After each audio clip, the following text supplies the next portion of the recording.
This is Karen Lesnia, and this is my critique on an adventure learning site. First of all, I'd like to look briefly at what adventure learning is. Based on the definition by Aaron During, adventure learning is a hybrid distance education approach which provides students and teachers with the opportunity to learn about authentic curricular content areas while interacting with adventurers, students, and content experts at various locations throughout the world within an online learning environment. Adventure learning is based on transformational learning, which means that, thanks to collaboration and reflection, learners begin to question why they see the world as they do and how this may change as they acquire new ways of seeing. This by Palaf and Pratt, 1999. Here we can see the adventure learning model, which requires that issue and place be defined and the other principles be included in an adventure learning approach. This requires that there are sync learning opportunities, the curriculum be clearly defined and adventure-based, there be opportunities for collaboration and interaction, that the narrative be authentic and internet-driven, that it be strongly pedagogically based, and that media artifacts be available for students. The online learning environment I'm going to critique is called Digital Explorer. This site seeks to engage young people in global issues while providing lessons and resources from the real world. The mission of Digital Explorer is to provide what it calls world-class global citizenship education for young people by creating unique collaborations between explorers, scientists, teachers, and pupils to help them live and face the challenges of an ever-changing and connected world. Current global topics are explored through experiential and face-to-face learning, looking at real-world issues in a multidisciplinary way. Since this online learning environment, Digital Explorer, is somewhat vast, I've chosen to look at and critique one of its projects, Digital Explorer Oceans. In this About page, we can see Digital Explorer Oceans is a learning environment which is targeted at United Kingdom schools, specifying that it goes along with the 2014 UK curriculum on oceans, but the materials can be used by the international community. The goals for this online learning community are to create awareness about the importance of oceans in the planet's future, since the oceans cover 72% of the Earth's surfaces. Some achievements that are mentioned here are the production of resources, which are 8 curriculum booklets for geography and science and education in the UK, an international version which includes 46 lesson plans, activity sheets, and supporting resources. It has a significant reach of 13,000 resources distributed to over 4,000 schools, an international impact, as well as an impact in the learning of students and the perspective and perception of teachers that it has improved engagement.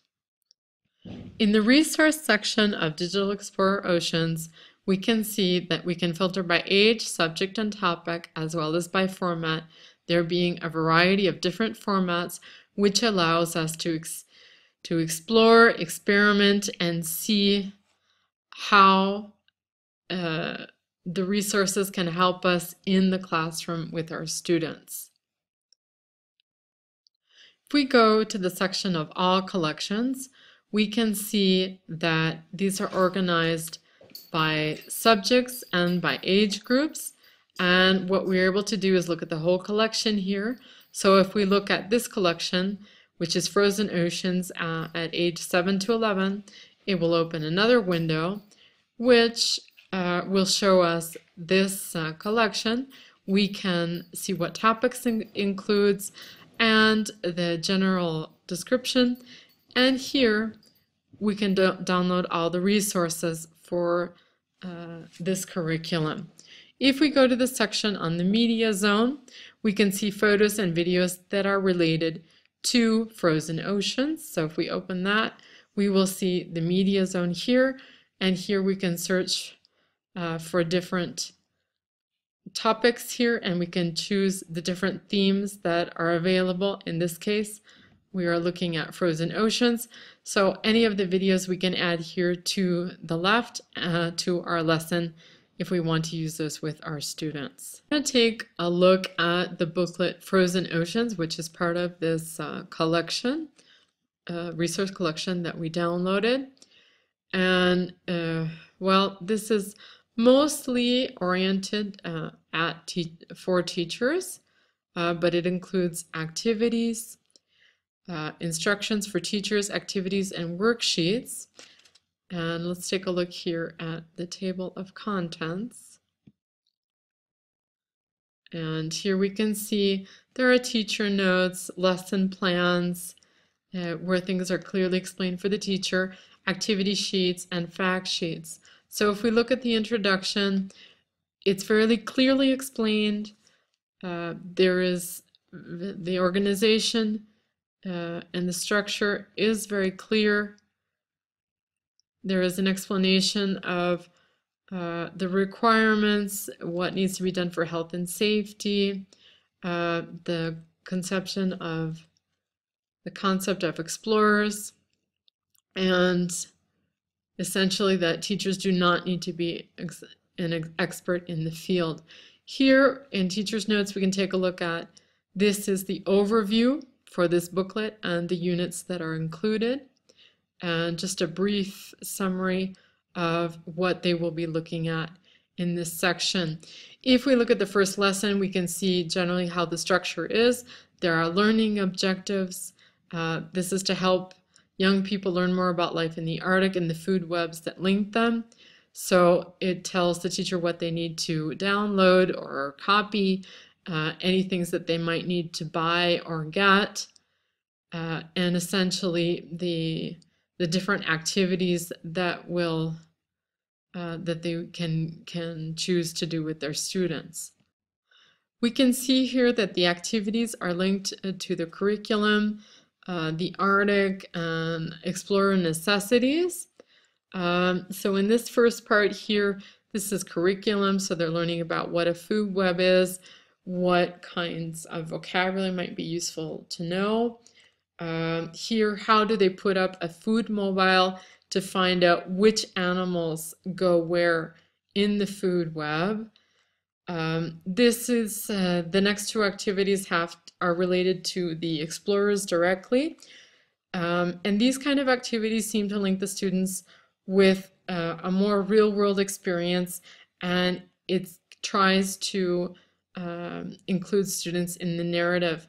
So this is a type of training that the explorers do, and this is for students to experiment.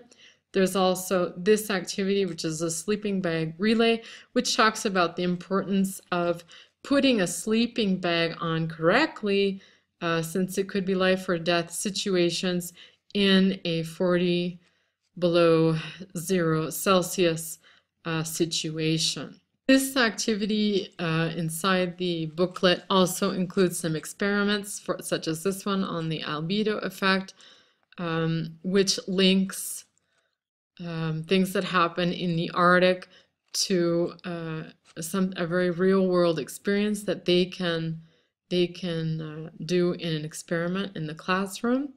This last one is a sea level rise, so that they can compare how the effect of melting ice, what is the effect of melting ice both in the Arctic versus the Antarctic.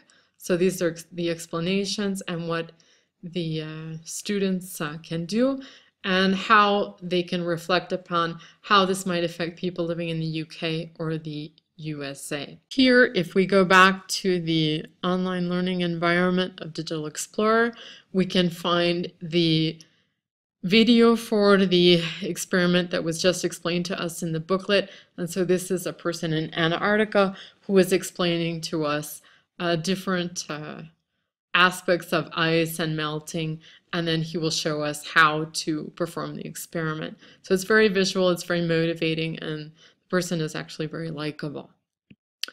In this events section, there is Arctic Live and Coral Live, which allows students to interact with an expert via Skype in the classroom. And on Arctic Live, students can receive daily updates on the Arctic if they so choose to do that. There is also another section here, which is Sea View. If we open that up, this window comes up, and this has to do with the Great Barrier Reef. And here what you can do for your students is you can book chats with scientists on the Great Barrier Reef. There are also some teaching resources and Google Earth resources. So there are ways of interacting with experts here. So here I want to address the question of whether this site adheres to the principles of adventure learning. And we can say the following.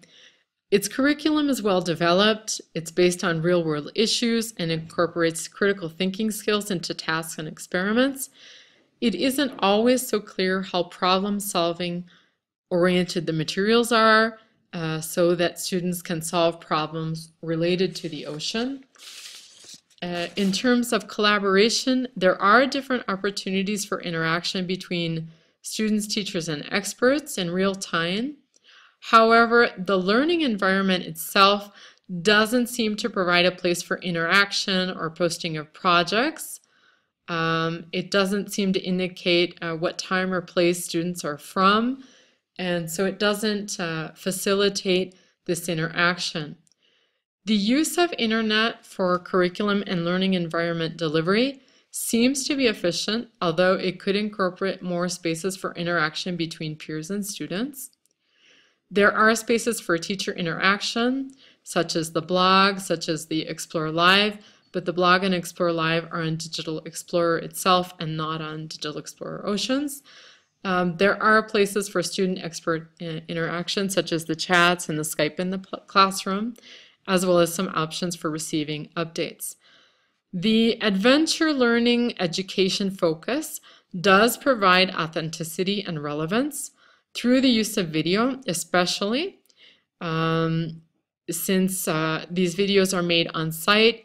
They're told from a first-person explorer perspective, and they use relevant experiments and updates to engage learners. Collaboration still seems limited in terms of exchange and problem solving if we're thinking about connecting different classes and different sites. The learning environment does provide some synced learning opportunities through Skype in the classroom and options to receive updates. It does seem to need a real collaboration zone so that conversation, negotiation, and reflection can go on between students and peers, and this can flourish. The adventure learning environment has a strong pedagogical base. I think that's the strongest part of this environment. It is aligned to the curriculum and can be used both by UK students and an international community. The activities are well planned and well thought out, in line with the goal of transmitting the importance of oceans to human existence. The last principle, adventure learning, is adventure-based. I would say the following: there is adventure, there is clear location and issue, but it's not so clear whether or not an authentic narrative where all voices can be heard is being constructed. It appears that more collaboration between peers and students and experts, where work can be posted in some sort of a gallery, would aid in creating more interaction, problem solving, and overall making students excited about learning through this reflection and collaboration. The material in the site is very carefully planned, but may need to lend some room to a stronger and more inclusive narrative. The real-time story doesn't seem to come through. There needs to be some room for spontaneity and surprise, which will lead to a stronger narrative. Some of the pluses for this environment are that the pedagogy is very well fundamented, and it has a strong, it's strongly curriculum-based. Some of the minuses are that it's more teacher-oriented, navigation isn't the greatest, there is no collaboration zone, and it needs a better continuous narrative.